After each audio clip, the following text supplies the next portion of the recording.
e Klan Kosova.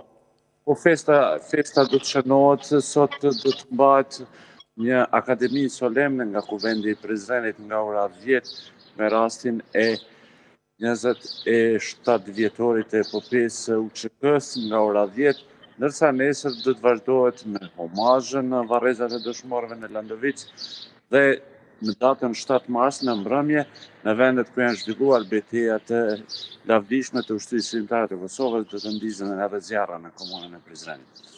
Mirë shumë. Besoj që ka edhe ngjarje të tjera që kanë karakterizuar Prizrenin për këtë 24 orësh.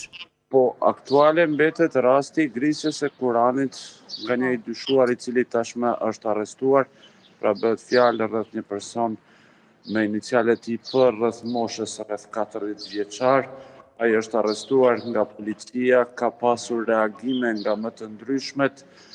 Për këtë çështje ka reaguar mbrëmë dhe kryetari i komunës së Qitotaj, i cili ka thënë se ky ka qenë një akt i papranueshëm për respektin, tolerancën dhe bashkëjetesën që e karakterizon qytetin e Prizrenit dhe ka bërë thirrje që gjitha kësaj lloj probleme të adresohen në mënyrë urgjente tek institucionet e rendit dhe institucionet tjera të sigurisë. Mirë, gjatë ditës së djeshme, më fal se ju ndërpreva, gjatë ditës së djeshme raportuan mediat që personi në fjalë kishte çrregullime mendore.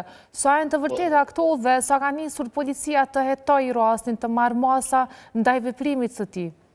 E desha të dalë edhe unë te kjo, po më ndërpreve. Sidoqoftë, policia ka thënë pas arrestimit të tij se kemi të bëjmë me një person i cili fat e keq ka pasur të kaluar kriminale dhe ka pasur edhe çrregullime mentale duke marrë edhe tretmane psikiatrike në të kaluara.